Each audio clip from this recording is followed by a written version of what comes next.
Hey, today we're continuing our series that we kicked off a few weeks ago called At the Movies, and we're looking at Beauty and the Beast. Do we have any Beauty and the Beast fans right here? Yeah, we got a few, yeah. Good to see you in the house today. Glad you're here. Beauty and the Beast is the story of three different types of hearts. You have Gaston, who is the relentless pursuer of Belle, the young, beautiful girl that is to be married, and he's got a big crush on her, but he's prideful, he's arrogant, he is self-centered, he is egotistical, and he's got really the dark heart. You've got Belle, who is the complete opposite of Gaston. She's got this pure heart, she's sacrificial, she's generous, she's kind, she's compassionate, she's graceful, she's all these things. And then you have the Beast, who is kind of in between. As the story begins, he starts with a heart kind of like Gaston, but as the story unfolds, he begins to move closer and closer and closer to a transformed heart, and his life is forever changed. If you remember the story, he's actually put under a curse by an enchantress because of his egotistical nature. But if he could fall in love and if his heart could change, then he could be transformed back to the prince. And thank goodness that's the way it worked out at the end, right? I hope I didn't spoil that story for anybody that hadn't seen Beauty and the Beast. There's like 17 versions of it, so if you haven't seen it by now, then it's too late. Sorry about that. Spoiler alert. But there's three types of hearts. And today I want to talk to you about having a heart for God. Our heart has so much to do with the kind of lifestyle that we live.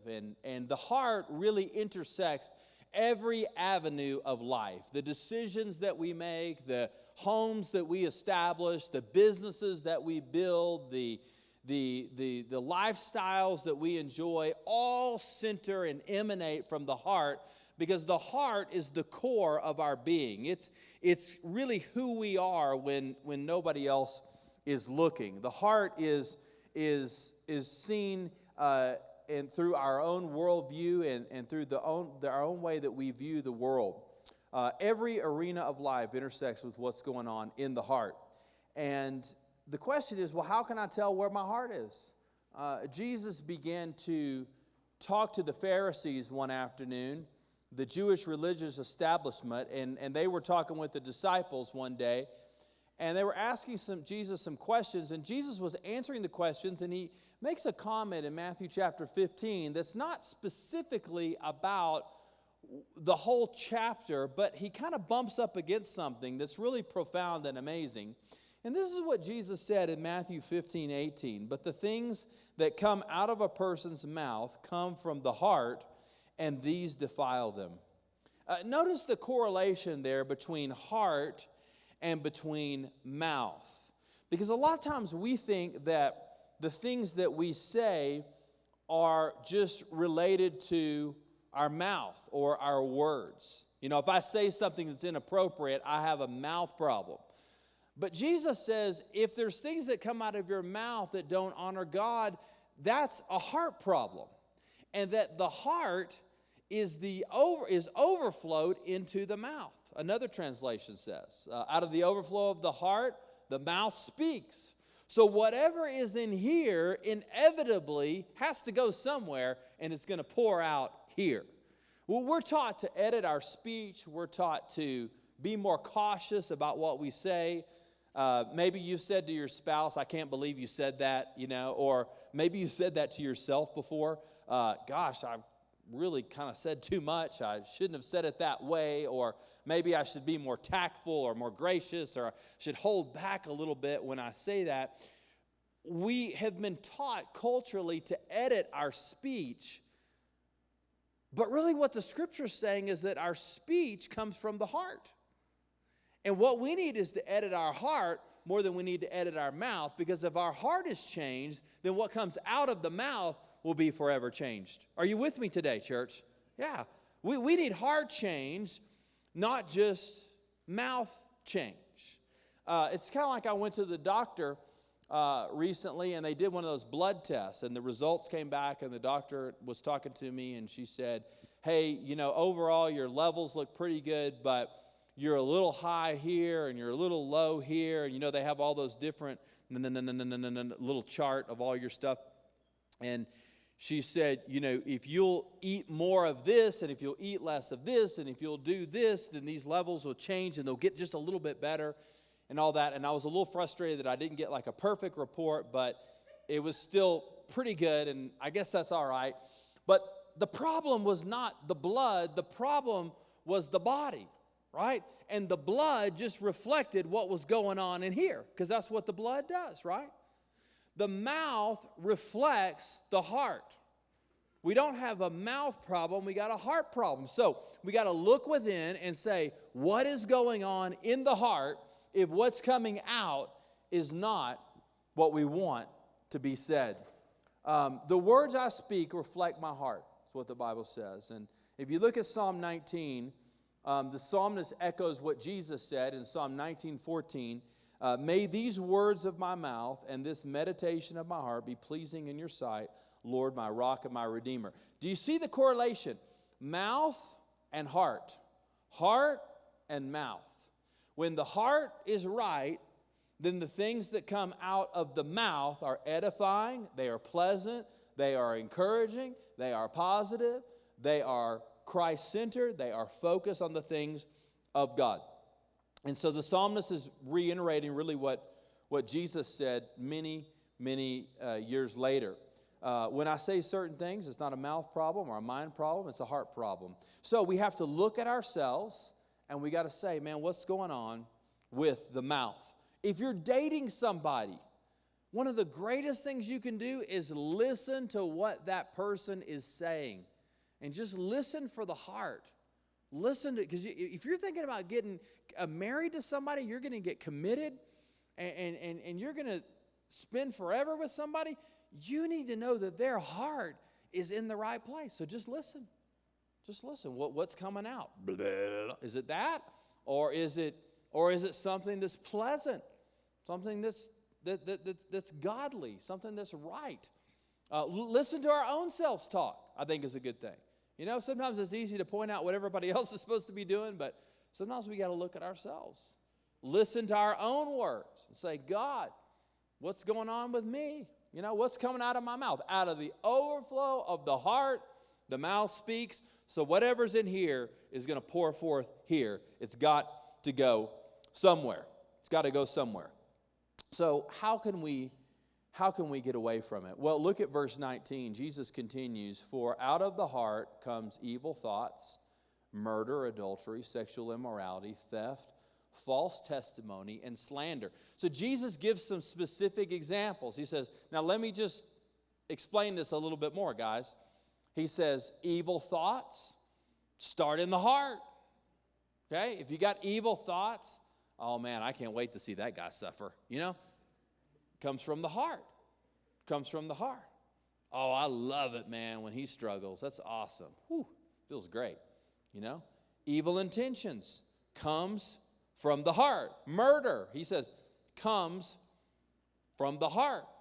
Comes from the heart. Adultery comes from the heart. See, adultery is not a sex problem. Adultery is a heart problem. Starts here. If I'm going to violate my covenant with my spouse and one that's before God, that's a heart problem. What's going on in the heart that's causing me to do that? I got to look at the heart. Jesus says, don't miss it. Sexual immorality, he says here. Our words show a lack of self-control, or sometimes if we flatter somebody to get something that we want, that's something that's not really sincere. What's in the heart? What's in the heart is overflowing into the mouth. Theft. The heart of theft is greed. I want what you've got. I'm not satisfied with what I've got, so I've got to have more of what you've got, so I will hurt you so that I can have what I want. That's a heart issue. That's a heart issue. It's a heart issue. Slander, he says. I will belittle you. I will put you down so that I will feel better about myself. I will try to squash you. I will go behind your back and say things about you that I know are not true. I will take a little hint of truth. I will distort it and twist it around to put you down so that I will feel better about myself. That's a heart issue. Slander comes from the heart. That isn't a mouth problem. That's a heart problem. And Jesus says, listen, don't fall into this trap of thinking that we just need to tweak our speech a little bit. We need to have our hearts transformed from the inside out. Jealousy, negativity, criticisms, all come from the heart. All come from the heart. The last few weeks, Gina and I have been on vacation. We spent a week in Texas with relatives, and then we went down to Cabo to celebrate our anniversary. We had a great time on our trip. And I bought this new really cool razor. I'm like really proud of it. You know, the razors today for men to shave are like so high tech. It has like 5 blades on it. The thing's like that thick. It's so awesome you could shave your legs, guys. It's amazing, okay? And I took it with me, and I packed it in my shaving kit, and I got down to Texas, and I was shaving, and I noticed that right across the top of my nose, and maybe it's because I have a big nose, I don't know, but I couldn't quite get the razor all the way up. But it was just the first day, and I didn't think that much of it, and I didn't go to the store, you know, to buy a slim razor to kind of get up under the nose a little bit. But ultimately, that began to just grow and grow and grow. And then I went out of the country, you know, and the place that we were staying didn't exactly have, like, razors. And finally, about on day 10, Gina said, hey, what's up with the Adolf Hitler? I was looking in the mirror every day trying to move my nose. Jonathan, you should have seen it, man. I was, like, doing like this. I was working it, man, and I could not get to it. The razor was too big. And I was really self-conscious about it. Every time I was in the bathroom, I was looking in the mirror, and you know, I was like so glad there weren't people that we knew that were there. I'm so glad you guys weren't there because it was embarrassing. But I couldn't get it. And finally, when I got back, I got my electric razor, and life was way better when I got back in town. But is it amazing how much time we spend looking in the mirror? We worry and worry and worry about this, how this looks. But what if we put equal attention on this? What if we begin to look at the heart and say, man, what do I need to do to tweak the heart? What do I need to do to shave the heart? What do I need to do to work on my heart? What if we worked on our heart as much as we worked on our exterior body? I think we should parent from the heart. If you're a parent, it's easy to say to our kids, why did you say that? But really the question I think we need to be asking is, what's in your heart that made you lie? What's in your heart that makes you unkind to your siblings? What's in your heart that makes you say this? Because that's really the root of the issue. It's the heart. It's the heart. And if the heart is not dealt with, one day that yucky stuff from within will come out and it will expose itself, no matter how much we can mask it. Do we have any people that love DIY projects today? Anybody DIY people? Home Depot people? You love to just tinker with stuff? You know, there's people that they don't even like to finish the project. They just enjoy doing the project. And we've got family members like this. They'll be doing the same project for like 6 years. I'm like, when are you going to finish that? They're like, no, I'm just enjoying doing it, you know.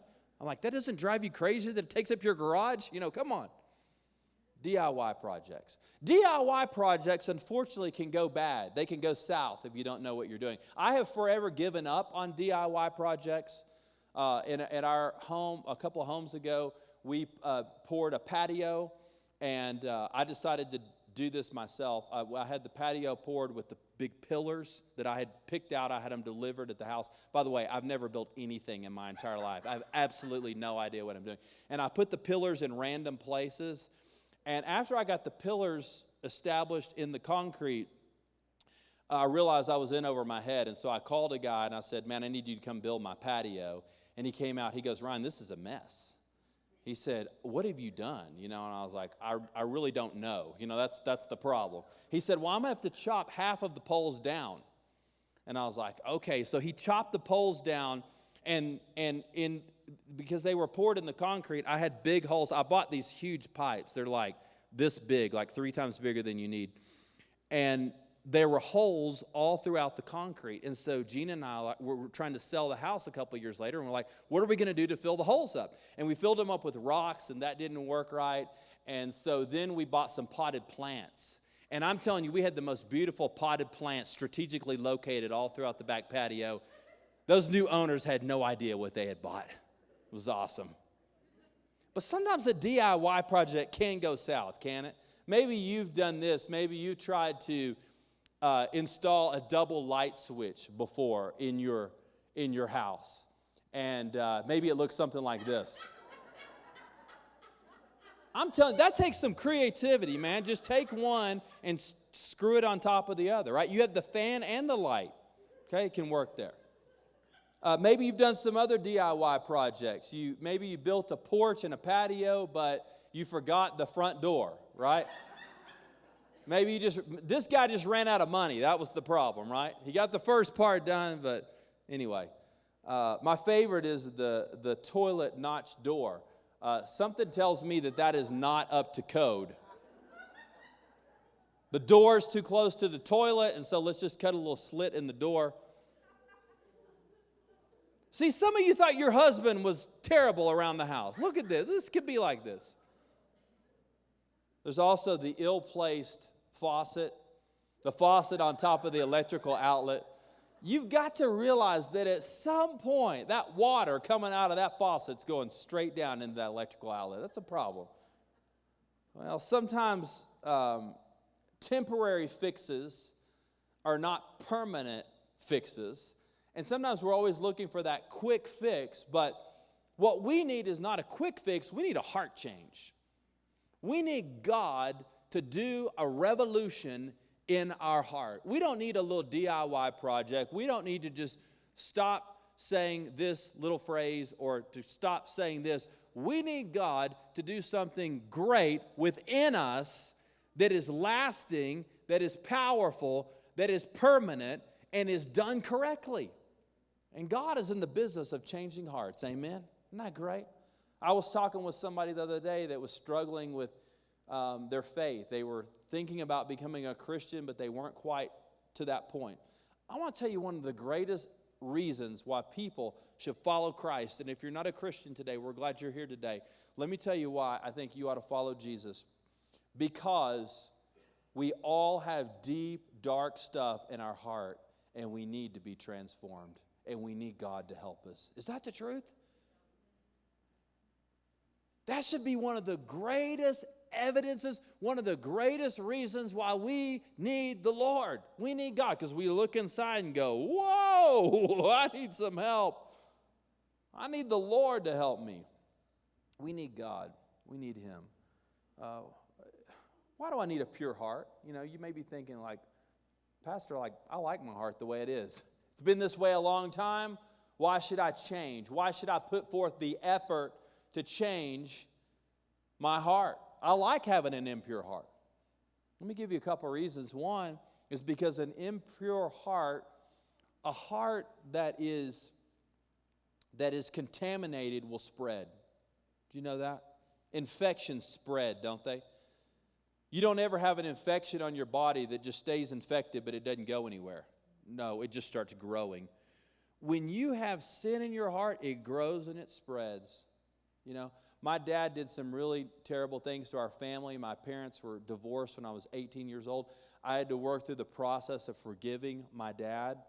And I got to tell you, man, as I worked through that process, I learned why Jesus emphasized forgiveness so strong. Because there were moments that I felt so in such a dark place. I felt alienated from other people. I felt depressed. I felt down. I felt discouraged. It all comes from the same place. If unforgiveness lurks in the heart, it begins to suck the life out of all of us. It begins to destroy other relationships. Sometimes we think, well, I can hate him and I can love everybody else. But when hate takes root in our heart, what happens? It begins to bring all other relationships down. So we got to have a heart change. Why do I need to have a pure heart? Because I don't want to let the stuff in my heart lurk and fester and grow. And furthermore, Jesus said, blessed are the pure in what? Heart. In other words, if you want to be blessed, if you want God to bless your life, you got to have a pure heart before Him. And then he goes on and he says something even better. He said, blessed are the pure in heart, in Matthew chapter 5, for they will see God. In other words, if you want to see God do something awesome in your life, you got to have a pure heart. If your heart is contaminated, if your heart is distorted, if your heart is filled with all of the junk, and it's not been redeemed, it's not been transformed, we won't see God do the things that He wants to do in our lives. So, do we need a transformed heart? Of course we do. Of course we do. Well, how can I have a pure heart? How? How can I do it? Number one, I got to desire it. I got to desire that pure heart. King David, after his adulterous relationship with Bathsheba, said, create in me a clean heart, O God, and renew a steadfast spirit within me. God created me a pure heart. God, I want to have a pure heart. It starts with desire. David said, I don't want to keep doing what I've been doing. Lord, I need a pure heart. I don't want to have this old, sin-filled, distorted. I'm tired of that. God, I've already been down that road. God, I want to have a pure heart. Created me a pure heart and renew the steadfast spirit from within me. The psalmist said in Psalm 119, verse 112, I incline my heart to perform your statutes forever to the end. And I love that word incline, because what does it mean to incline something? It means to put it upright, doesn't it? You don't have to put something upright if it was already upright. And I think what the psalmist is saying is that our heart has been declined, but he's saying, I want it to be inclined. It started on a decline, and now I want it on an incline. If you go over to the weight room and you get on the decline bench press, you can put a lot bigger plates on than you can on the incline bench press. Is that right? It's easier to live down than it is to live upright. It's always harder to be up here than it is to be down here. I inclined my heart, he said. He said, I put my heart upright. I decided I want to have that renewed heart. And we have to constantly be checking our heart. It'd be awesome if we could just put that heart on autopilot and we were dialed in and we were good. I went to church one time, I'm good for the next decade, right? But the heart has to continue to be checked over and over and over. It reminds me of this old infomercial that they used to advertise the rotisserie chicken. You remember what they used to say? Set it and forget it, right? Because you could put the chicken in there, you could beep, beep, beep, and then you could walk off and it was good. Many times we want to have that kind of heart. We want to say one prayer, we want to read one Bible verse, we want to go to a church service, and then we're like, no. But the heart constantly has to be renewed. It constantly has to be in check. It constantly has to be evaluated. We have to be looking in. We've got to be looking into the heart. So it starts with desire. The beast desired to have a change. Those petals of the roses are falling, and he's like, man, I want to have a new heart. And at the beginning, it was really rough, but then he began to turn a corner. So we got to desire that. Man, do you desire that? Do you desire to have a heart that's transformed by the Lord? Do you desire that? And if we do, then we got to pursue it. We got to pursue it.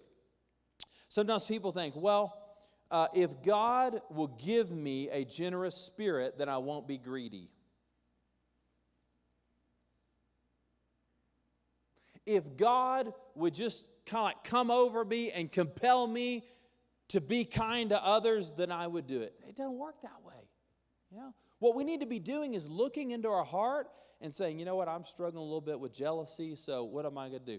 I'm going to go find somebody that I'm normally jealous of, and I'm going to tell them that I'm proud of them, and I want to celebrate the victories in their life. How about that?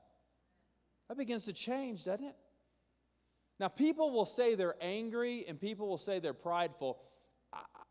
I rarely have met, I don't know if I've ever met somebody who's come up to me and said, Pastor, I'm a really greedy sucker. I'm just greedy. I just always got to have, I just never have enough. I'm greedy. Most people are not saying that. But we do struggle with greed, don't we? We do. So what should we do if we struggle with being a little greedy? We need to be generous, right? We need to be generous to others. We need to be generous to God. Generosity will begin to fix a lot of things in the heart. So let's not just stand around and wait for some wave of osmosis to roll over us to somehow mysteriously conform us into to some renewed status of the heart. Let's make a decision today. I want to start taking steps of action to honor God in my actions so that my heart can be changed, so I can be different. You know, I want to sit around and blame everybody. I want to take some responsibility for my life. Jesus, back to verse 19 of Matthew 15, he said this, "For out of the heart comes evil thoughts, murder, adultery, sexual immorality, theft, false testimony, and slander. And if the wrong heart could lead us to pursue those things, then what would the right heart lead us to pursue? Peace, joy, love, kindness, goodness, gentleness, self-control, just to throw in a few, right? So let's pursue those things, right? Let's say, man, I'm not going to pursue the filth of the world. I'm not going to do what everybody else is doing. I want to pursue the things of God. We have a responsibility to do so. And we also have a responsibility to guard our hearts. You got to guard your heart. So you can't have a pure heart if your heart is not guarded. And we only guard things that are valuable. If something's not valuable, you don't guard it, right? The other day we were getting rid of some furniture. We were about to move, and we put some stuff out on the curb. How many of you have ever done that before, right? It was total junk. And I was praying to God that somebody would just come and take it away, you know? And sure enough, man, it was all gone in just a few hours. It was great. You don't take your most valued possessions and put them on the curb. You guard them. You protect them. You lock your doors at night. You set your security alarm. You watch, you know, who's walking around your house. You guard them. You protect them. Proverbs chapter 4 says this, guard, above all else, guard your heart, for everything you do flows from it. So a pure heart is a guarded heart. Guard your heart. Don't give your heart to just anybody. Don't just take your heart and expose it to anybody around. Listen, if you're single, don't take your heart and start handing it around. Don't do that. Guard that heart. Guard that heart. If you're married, guard your marriage. Guard your heart. Don't take your heart and start handing it to other people. Don't do that. Guard the heart. The heart is valuable. It's worth being guarded. It's worth being guarded. Above all else, guard that thing. You have to fight for a pure heart. You got to fight your own flesh. You got to fight the devil. You got to fight the opinions of other people. Listen, if you're going to have a pure heart, you got to fight for that thing. You got to fight for that pure heart. I will not let that into my heart. I will allow this into my heart. I will be about that. I will not be about that. Guard that heart. Guard that. It's extremely valuable. Fight for that heart. Recently, we purchased a new home, and the home inspector came out, and he pointed out everything that's wrong with the house. You got to love those guys. I'm like, you do this for a living? I mean, like every crack and it was amazing. I was like, this house is a great house, and he made it seem like it was falling apart, okay? And so he was going through, and I had a list on my phone, and I was writing all this stuff down, and he was like, Ryan, you got to seal all the cracks, the foundation's going to be damaged, and you got to put dirt underneath the back patio slab because it's eroding and water's getting into there, and he's like totally freaking me out. He's like, the gutter's about to fall off, and you know, I looked at it after he left, and I'm like, it looks pretty good to me, you know, but what he was saying was you have to take steps of preventative maintenance, right? And if you take care of your house and you do a lot of the little things, then it'll last a lot longer than if you don't do all the little things kind of between now and then. A lot of people don't start working on their heart physically until the doctor says, it's too late. You know, you're sick, you're obese, you're falling apart. You should have been on this medication. You know, you should have changed your diet. You should have exercised 25 years ago. A lot of people are like, okay, now I'll change. What if we started changing our heart spiritually before we have an earthquake? What if we started changing our heart before our relationship started to deteriorate? What if we started changing our heart before we had a total meltdown?